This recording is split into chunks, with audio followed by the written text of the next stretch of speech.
part 6 of the healing series.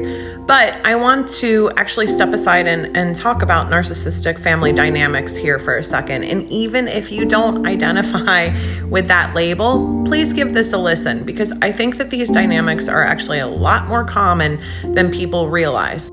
I'm going to get into the hierarchy here in a second, but these are some signs of narcissistic families, right? Image is everything, and often narcissists have a completely different reputation outside of their families than inside, right?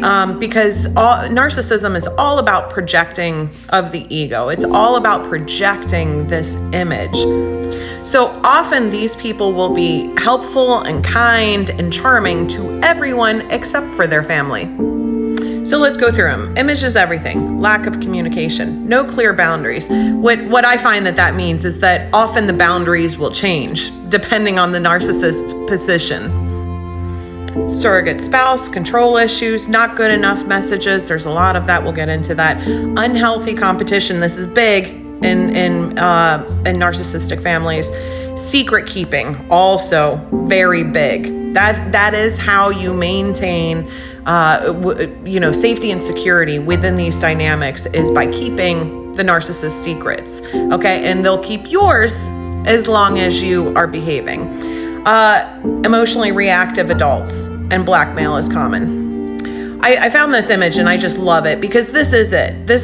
And I want to take a moment here to say that narcissists and all cluster B personalities, borderline personalities, histrionic, all of that, these people come from environments of abuse. Okay. So, and hurt people. That is true. Okay. But we may not be responsible for the trauma that we received in childhood, but we are responsible as adults for not perpetuating that cycle, right? Breaking the cycle and doing the healing. That is our responsibility as adults. But so a narcissist, again, because of their fragile ego, they need everything to revolve around them. Okay. And you see that the spouse often gets that first ring around the narcissist, right? The golden child is next. And then there's a lost child out here. Often this can, the dynamics are complicated, but then the scapegoat is out here. Okay. It's a clear hierarchy. Okay, so the current spouse is going to be basically the narcissist's partner, and there's a lot of triangulation and narcissistic dynamics, again, of a competitive nature. So this person is going to reinforce the narcissist unchecked. No matter what they do, everybody's on board, because there's reciprocity in that. The narcissist will also reinforce that ally. Whatever their behavior is, it's fine as long as, again, you're showing loyalty to the narcissist. Then there's the golden child. So the golden child is going to represent, essentially a proxy for the narcissist's achievements. So that golden child has to go out and achieve. Guess who is the golden child, right? And then there's the invisible child. This child gets largely ignored. Frankly, that was my brother. And then the black sheep is all of the negative projections that the narcissist holds, and any ways that they may want to deflect or escape accountability, they throw on to this child. That was my sister. So here are 8 signs of a golden child: is need to achieve, again, because that's how you have any value in this family. People pleasing. Okay, you have to cater all of your actions towards the narcissist. Parentification, fear of failure, overwhelming guilt, conflicting loyalties, because again, loyalties aren't on values, it's on a person. Self-criticism, and episodes of need panic. And then as an adult, this often represents as increased anxiety, insecure attachments, low self-esteem, and narcissistic traits. This is a fun one. And poor boundaries. And this is why doing the healing work is so messy, right? Is because even though you can identify, that, okay, I was in a narcissistic, family dynamic. And so a lot of the unhealthy ideals, and internalize like the perfectionism, all of that kind of stuff. Okay, I can realize that exists, but this exists too, right? And so, as I had to go through this and unwind and reflect on a lot of stuff, I found a lot of my own narcissistic traits that my father used in terms of how to control and manipulate people. I had embedded those traits before I even knew what they were. But not only that, okay, so, because I was a high achiever, right? I did really well academically. I also had impressive hobbies, right? But I completely wrapped around and even as an adult, my sense of self around my achievements, around my position, around my ability to get a high mark on my review, my relationships with the senior leadership in the company, and reflecting all of those same dynamics that I had experienced as a child.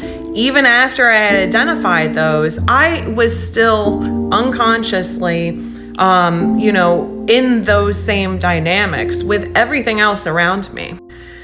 And, the other thing is that even though internally I always sought to be good and to do good, I really had to reflect on a lot of this too, because keep in mind, I did a lot of volunteer work as well, which is common with narcissists, right? Is they tend to, because they want to be perceived by others as good. All of their validation comes from the external. And I was taught that. I was taught that other people's opinions of me mattered a whole lot more than my opinions, right? Because in narcissistic family dynamics, your opinions don't matter unless they are positive and glowing about the narcissist. I also had zero boundaries. I did not understand or know how to set, reinforce, communicate boundaries because I wasn't allowed to have any as a kid. You're not allowed to make any choices on your own about people. It all has to reflect and align with the narcissist. Now, as I mentioned, my brother was more or less invisible. And then my sister, who's 9 years younger than me and was from his second wife, I always wanted a sister because I had, stepbrothers and I had an older brother. And so I was so excited to get a sister. And being 9 years older than her, there's a bit more separation, which I think frankly was critical for me. But anyway, as I saw these dynamics developing with her, in particular when she was a teenager, and all of that wildly critical, they talk about her mom all of the time in front of her. This is the third wife and my dad. As well as just constantly trashing my sister all the time, again, in front of her or not in front of her. And this, frankly, is what helped me break the cycle. While I enjoyed a level of privilege based on my ability to achieve, I enjoyed a relative level of safety and security. My sister did not. It was wildly abusive for her. Here's some signs of a scapegoat, right? They're constantly ignored, often given the silent treatment, always being cast in a negative light, justifying the situation, triangulation, manipulation. There's a lot of comparison for the scapegoat. Successes are not recognized and they gaslight them all the time. They can have self-harm behaviors. They get trauma from this, low self-esteem, people-pleasing tendencies, codependency, conflict avoidance, and often mirror these. But frankly, the way that my sister was treated helped awaken me to how unhealthy these dynamics were. And that's really when I started doing this work. That's when I started doing this work, is because I couldn't watch it. Anyway, I'm almost out of time, and I'll talk about Invisible Child tomorrow. But basically, I wanted to talk about some of these dynamics first before we get into the healing aspects, because identification is important.